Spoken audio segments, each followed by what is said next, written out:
Hi, for those of you who don't know me, I'm Zelna, founder of the Kids Life Studio, and I'm here today to speak about a topic that is pretty much an elephant in the room that nobody's really talking about. I've been coaching children since 2003, and I have trained a network of coaches in 45 countries and counting around the world to coach children to become the leaders of their own lives. And what people are not talking about is this. What are the mistakes that we make as coaches? What are the challenges that we face? So today I'm bringing to you a coaching challenges session. And this session is going to look at the topic of consequences, right? Because if you make a mistake in your coaching session, there are consequences, but I want to look at it from the angle of consequences are for you and not against you. So I'm going to share with you today, because I've been coaching children for the last 2 decades. So I have ample experience with my early background as a special needs, my early career background, shall I say, as a special needs teacher, a school counselor, and then pivoting into coaching children as a career and being a lecturer at universities and having a master's degree in clinical child psychology in my later career, doing doctoral research in psychiatry at Oxford University. So I've seen it all, right? But guess what? With all the education in the world, I've still made mistakes in my coaching sessions. And I want to speak to you about these mistakes that I've made because I want you to avoid the pitfalls. That's why I'm here. I'm here as your tour guide, right? To hold your hand, because even with all of my experience, all of my wisdom, I've had a couple of wobbles, and that's okay. Now, when I've had those wobbles, there was one thing that I identified that was missing.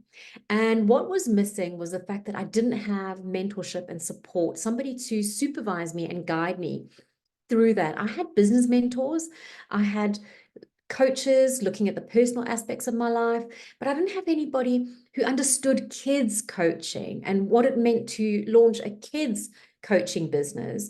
And because I was a pioneer in the space and the first one doing it and starting in South Africa as well, I really was figuring things out on my own.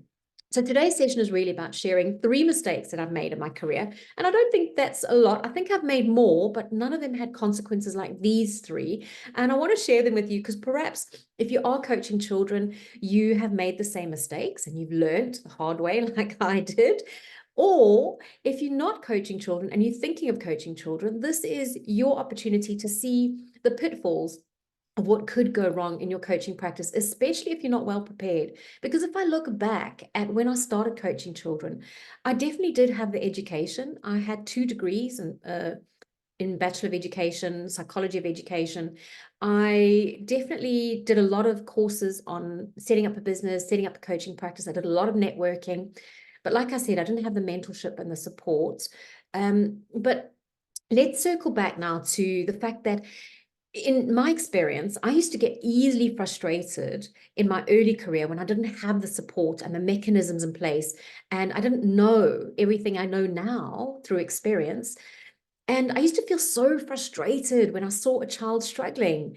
I didn't want the child to struggle. And 9 times out of 10, and you might have heard this as a kids life coach, 9 times out of 10, the struggle that we feel as coaches is because we get frustrated with the parents, because we do really good work in our coaching sessions. We send wonderful activities home for the children to participate in as a family, and then the parents are disengaged, they're not involved, and that causes frustration. And what I learned was that, and this was through the mistake that I made, right? So what I learned was that when it comes to parents, there are 4 different kinds of parents. And this is part of the training that I offer for kids life coaches who do want to certify and set up a sustainable coaching practice. But there are 4 kinds of parents that I've identified over the years.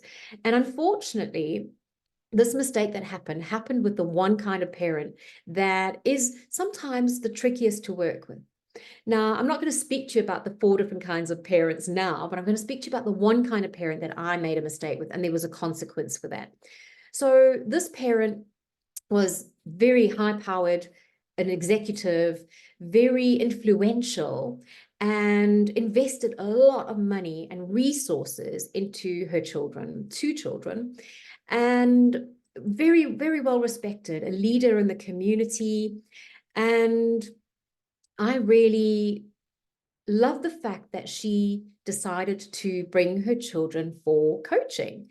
And what happened was she enrolled her children for coaching and then didn't arrive for the family consultation and sent somebody as a replacement, one of her staff as a replacement, to be with the boys. And immediately, because at the time, those of you who also know me and know a bit of my background, I am also called The Secret Parent. That's the name of a book that I published, The Secret Parent. And it speaks about my journey through not being able to have children on my own. And when she was my client, I was dealing with that baggage of not being able to have children. And I saw how she, in my perception, was neglecting her children who needed her there in that session where we were going to have a family consultation to work on a tailor-made plan of action. And so I judged her. And this is a mistake that I made in my session, right?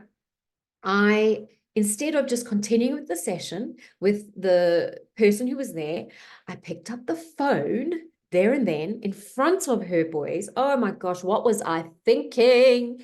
And I called her and I said, where are you? You committed to this session. Why are you not here? I was like a reprimanding school teacher. What was I thinking? For goodness sake. But this was in the very early days of my career. This is like 2 decades ago. And I remember this so clearly. And the reason she gave me for not attending was a pretty valid reason. And I thought, oh, okay, so there I was. I didn't ask for the reason. Perhaps she could have dealt with it a little differently and explained to me or called ahead and warned me, or better yet, have postponed the session, but she didn't, right? And I had just literally picked up the phone to this high net worth individual who was a wonderful, influential leader doing wonderful work in the community. And I basically reprimanded her as a coach. And afterwards, I was mortified because what I realized was I did that in front of her children. So here's the tip for you. When you're going to engage with parents in a way where you're wanting to bring parents more in alignment with what you're doing as a coach, don't do it in front of the kids. Oh my gosh, what was I thinking? But anyway, so you probably will never make this mistake, but I think it's pertinent for us to share. The other thing I learned was that the consequence was that I had to call her and actually apologize afterwards. And I did. And we had a wonderful conversation. And there were consequences, right? Because she was not happy with me because I had overstepped that boundary, that professional boundary. And I also realized that my languaging wasn't clear in the beginning stages of my coaching career. I hadn't made it 100% clear to her that she needed to be the person in that session with her children. And because I hadn't made it 100% clear to her, she thought this next best bet, rather than delaying, was to send another adult that her boys respected and that was an employee and would be there to support them. And valid reasoning, right? So the consequences of that were not against me, they were for me. Because what happened was when we had a family consultation next, she arrived and it was a wonderful session. She kicked off her high heels and in her pencil skirt was sitting on the beanbags. And I really gained a renewed respect and I learned so much about myself. So top tip there is to not judge a parent who we may perceive as not being involved, okay? A parent who's busy, a parent who seems disengaged, but who also may have a lot going on in their life. Our job is not to judge, and I learned that very early on in my career, and I was judging that mum. And that came from my own space of my baggage that I was carrying. And now that I've left that baggage behind, I look back and I'm just like, oh, what was I thinking? Okay, so moving on to the second mistake that I made was a child that came into my studio, my Kids Life studio, and very lovely family. We had a family consultation. The child came into my studio for individual coaching sessions without his parents present after the family consult. And if you are a coach, you should always be having a family consult. And we have a structured process of how you should work with a family. But at that stage, my process wasn't as structured as it is now. And the structure I teach now is because I've learned over the years of what that structure should look like. Now, this child came into my studio. And I remember that back in those days, polystyrene was a big thing, right? It's not anymore. It's more like canvas block frames and fancy like pictures behind glass and whatever. But I had polystyrene. It was a big thing then. And I was also an ex-teacher, so I loved polystyrene. And I had these bespoke polystyrene figurines cut out of my logo. And my logo then looked very different to what it does now. It was like these people holding up their hands. And very proudly, these were displayed on my wall. And I also had flyers around and business cards, and I had a lovely reception area. It was a really beautiful studio. Anyhow, this child came to his first session and he hit a bit of a wobble. And he let rip and he tore everything off my walls, my polystyrene bespoke wall hangings that I'd made, or decorations. He decimated those. They were just torn to pieces. He took my business cards, ripped them into pieces and little pieces. My flyers, crunched them up and threw them. He was so angry. And I got really upset with him for not respecting my property. And I reminded him of the rules. And the rules, and if you've done my coach training, you would know there's one rule that we have in our coaching space, and that is remember respect. Respect for ourselves, respect for others, and respect for things. And I said to him, you have forgotten the one rule that we agreed on for your coaching sessions. And he said, well, what is that rule?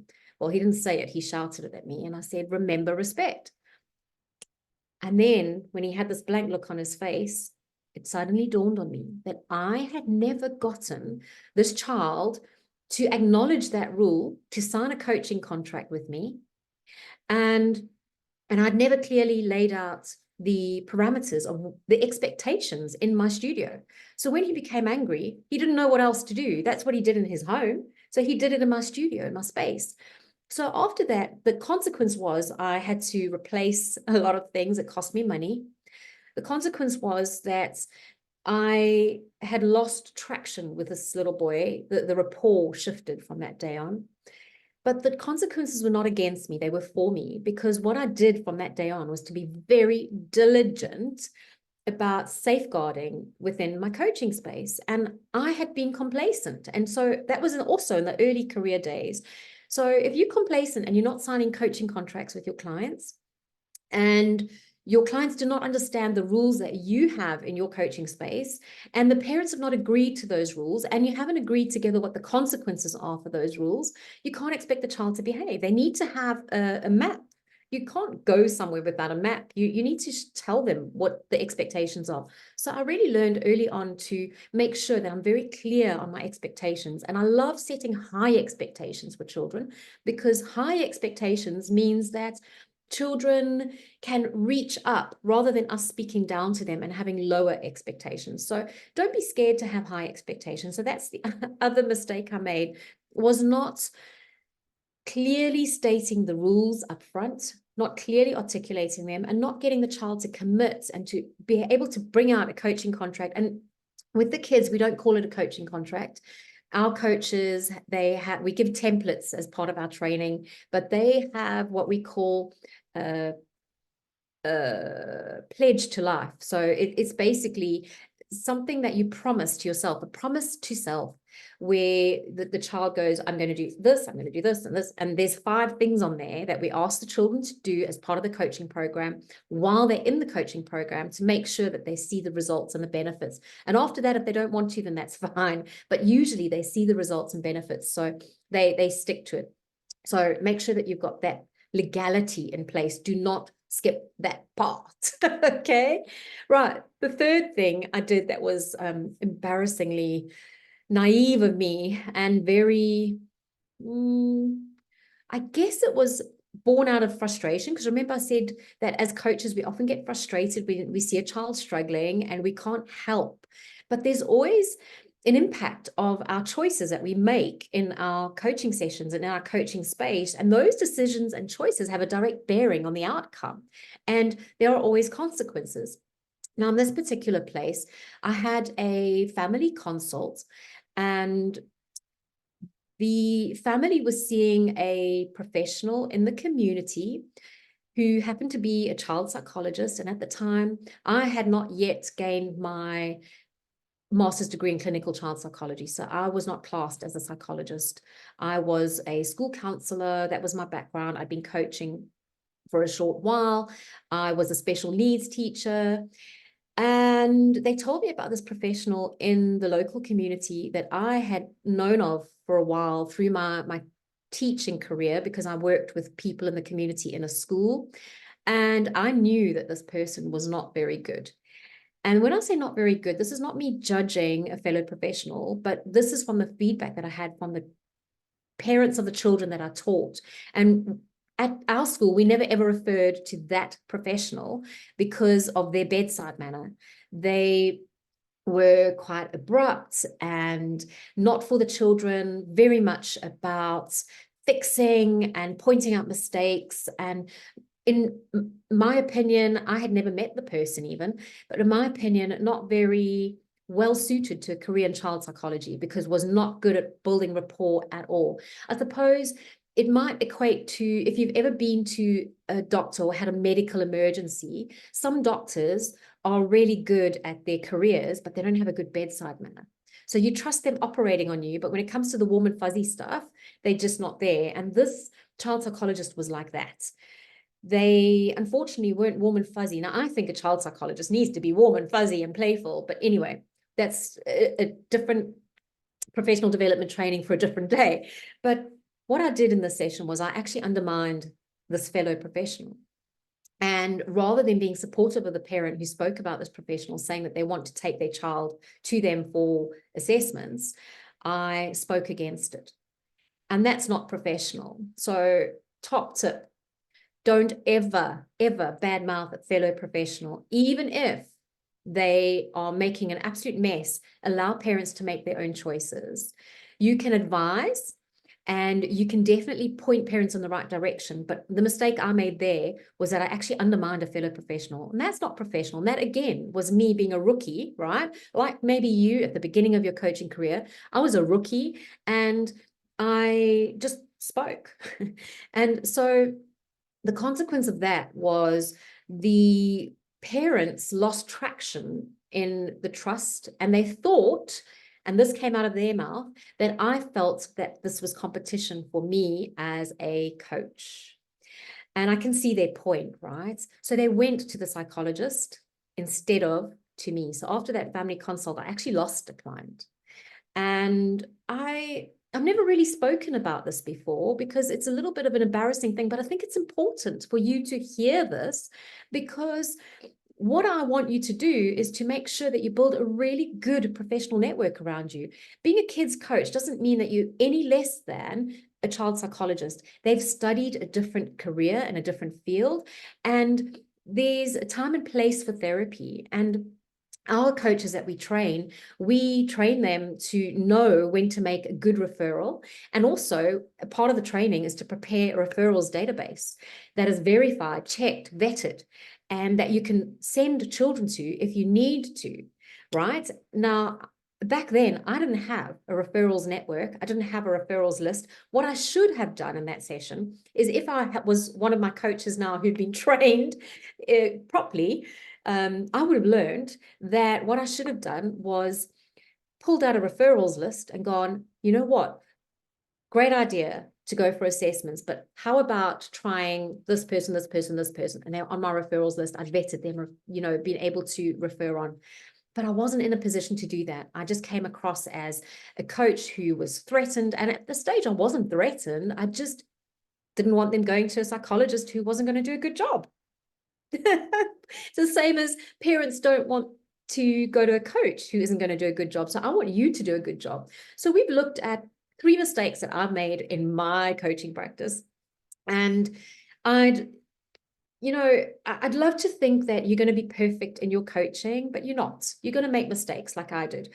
But I want you to know that there will always be consequences for those mistakes, but use them as learning opportunities for you, not against you.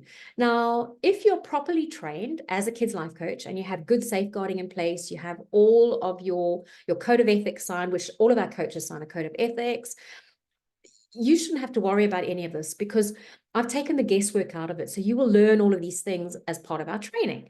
So you don't have to worry, but I want you also not to be too hard on yourself. If you do make mistakes, there's two things that you can do.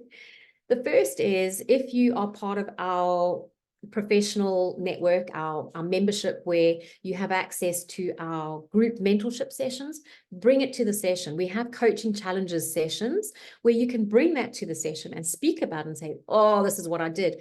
Because number one, you would actually be helping other coaches.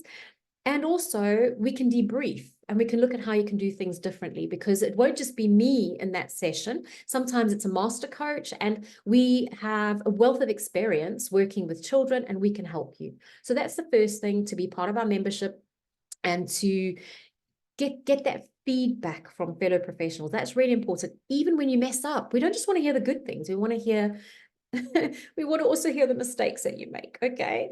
So the second thing that you can do, so you can join our membership. If you're already a member, fantastic. If you're watching this video, well done. You'll be listed on our website as a premium coach. The second thing that you can do is, if you do not have a coach journal, please get one. Get a coach journal. The coach journal is a very good reflective tool for you. And I call it a coach logbook, actually. And your coach logbook should log everything from the sessions that you do, the feedback that you have, your testimonials, professional development training. And so if you make a mistake, because I don't see it as a mistake, I see it as a learning opportunity. It's a mistake if you don't learn from it. Okay, so you take that mistake and journal on it and make sure that you do that in a good space where you can reflect on the learnings that have come out of it. So today, on the topic of consequences are for you and not against you, I hope that you've had a few good takeaways. So just to remind you, I'm Zelna Lawrence, and I'm the founder of the Kids Life Studio. And since 2003, I have been coaching children around the world to become the leaders of their own life. My niche areas are peak performance and mindset in children. And I really look forward to answering any questions you may have. If you are part of our membership already, you have direct access to me on WhatsApp, and you have access to all of our other group members. If not, and you're working alone and in a silo, which some coaches do, like I did back then because there wasn't a network, I highly encourage you to please form a network. You need to be learning from people who've done this before, and you need to find those people to help you and support you in doing this. I'm not talking the superficial stuff. Anybody can do superficial stuff. I'm talking real robust supervision. I'm actually accredited as a professional supervisor. I supervise coaches and make sure that they follow best practices. So, lovely people, go out there and do the most amazing work as a kids life coach. Continue believing that you're making a difference.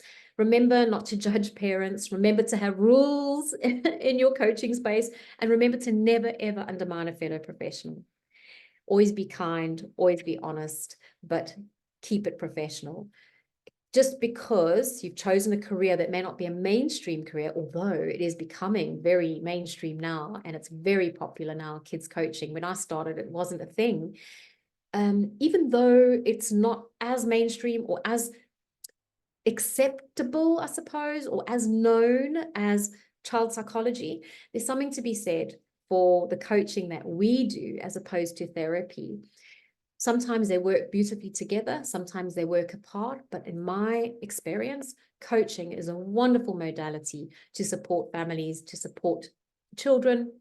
And so I want to wish you well. Go out there, spread your magic, spread your joy, play, be a kids life coach, and enjoy the work that you're doing. And just remember that even if you make little mistakes and have little wobbles, I'm here if you want to ask me any questions. Our team is here if you're part of the membership. but just, go out there and just do good stuff. Because if you procrastinate and you want to be perfect before you go out there and do anything, you're never going to get there. Take action. I think, and I'm going to say this out loud, oh, forgive me, but I think it can be pretty selfish if you